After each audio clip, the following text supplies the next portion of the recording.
আসসালামু আলাইকুম প্রিয় সরকারি চাকরি প্রার্থী ভাই বোনের, আজকে একটা নতুন সরকারি চাকরি সার্কুলার নিয়ে আসলাম। আজকেরটি হলো বাংলাদেশ মাদ্রাসা শিক্ষা বোর্ড নিয়োগ বিজ্ঞপ্তি 2026 বিএমইবি জব সার্কুলার 2026। তো এটার আবেদন শুরু কবে, শেষ কবে, কীভাবে আবেদন করবেন অবশ্যই বিস্তারিত এই ভিডিওতে আলোচনা করা হবে। তাই অবশ্যই ভিডিওটি না টেনে পুরো ভিডিওটি দেখার অনুরোধ রইল। আর অবশ্যই এটা কিন্তু সরকারি চাকরি, দেখতে পাচ্ছেন আপনারা, স্থায়ী সরকারি চাকরি এবং 6টি পদে 48 জনকে নিয়োগ দেবে এবং জেলা হচ্ছে সকল জেলা। শিক্ষাগত যোগ্যতা হচ্ছে অষ্টম শ্রেণী থেকে স্নাতক পাস পদ অনুযায়ী। লিঙ্গ নারী পুরুষ উভয়ই কিন্তু আবেদন করতে পারবেন। বয়সীমা 18 থেকে 32 বছর। অনলাইনে এই ওয়েবসাইটের মাধ্যমে আবেদন করতে হবে। আবেদন ফিস হচ্ছে 56,112 টাকা। টেলিটক সিমের মাধ্যমে করতে হবে এবং শুরু তারিখ হচ্ছে 8 ফেব্রুয়ারি, আবেদন শেষ হবে 28 ফেব্রুয়ারি। ওকে, আমরা এখন সার্কুলারে চলে আসলাম। দেখতে পাচ্ছেন 5 ফেব্রুয়ারি তারিখে প্রকাশ পেয়েছে। 1 নম্বরে হচ্ছে অফিস সহকারী কাম কম্পিউটার মুদ্রাক্ষরী, গ্রেড 16, 26 জনকে নেবে। কোনো স্বীকৃত বোর্ড হতে অনন্য দ্বিতীয় বিভাগে জিপিএ 2 বা তদুর্ধ্ব আলিম সমমান পরীক্ষায় উত্তীর্ণ হতে হবে এবং প্রতি মিনিটে বাংলা ও ইংরেজি মুদ্রাক্ষর লিখনে যথাক্রমে অনন্য 20 ও 28 শব্দের গতি থাকতে হবে। 2 নম্বর হচ্ছে বুক বাইন্ডার, ঠিক আছে, 2 জনকে নেওয়া হবে। কোনো স্বীকৃত বোর্ড হতে অনন্য তৃতীয় বিভাগে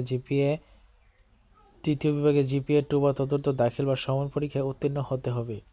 5 বছর অভিজ্ঞতাদের অগ্রাধিকার দেওয়া হবে। বার্তাবাহক হচ্ছে 1 জনকে নেবে। অষ্টম শ্রেণী পাস, মোটরসাইকেল চালনায় দক্ষ হতে হবে। তারপর হচ্ছে অফিস সহায়ক 8ম শ্রেণী পাস হতে হবে। মালি 8ম শ্রেণী পাস হতে হবে।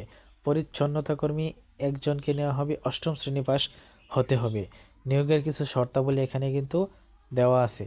এটা পুরোটা আমার পক্ষে পড়া সম্ভব হবে না, আপনারা অবশ্যই একটু দেখে নেবেন, স্ক্রিনশট দিয়ে রেখে নেবেন। হ্যাঁ, স্ক্রিনশট আমি কিন্তু দিয়ে দিচ্ছি, যে আপনারা স্ক্রিনশট দিয়ে আস্তে আস্তে পড়ে নেবেন।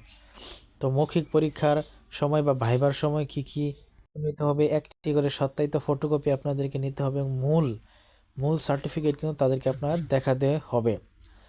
ঠিক আছে, এখানে লেখা আছে অনলাইনে পূরণকৃত আবেদনপত্রটা নিতে হবে। 2 কপি পাসপোর্ট সাইজের ছবি নিতে হবে।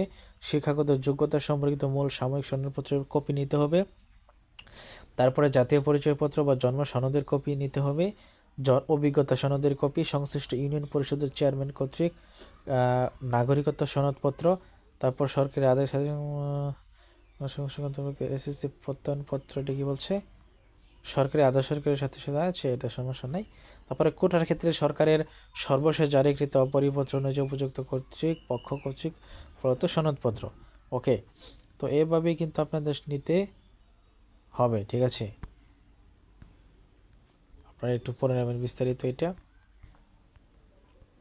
কিভাবে আবেদন করবেন, SMS কিমনে যাবে, এটা কিন্তু এখানে দেওয়া আছে, যে দেখতে পাচ্ছেন আপনারা। এটা একটু আপনারা কষ্ট করে দেখে নেবেন। আর যারা রেগুলার আবেদন করেন তারা তো জানেনই কীভাবে আবেদন করতে হয়। ওকে, তো যাই হোক বন্ধুরা, ভিডিওটা আপনাদের কেমন লেগেছে অবশ্যই কমেন্টে জানাবেন। আর আমি কিন্তু আমার চ্যানেলে কোনো ভুয়া সার্কুলার প্রকাশ করি না, তা আমার চ্যানেল আপনারা দেখলেই বুঝতে পারবেন। তাই অবশ্যই ভিডিওটি মানে চ্যানেলটা সাবস্ক্রাইব করে আমার সঙ্গে থেকে যাবেন এরকম নিত্য নতুন সরকারি চাকরি সার্কুলার পাওয়ার জন্য। ভুল ত্রুটি মার্জনীয়। ধন্যবাদ।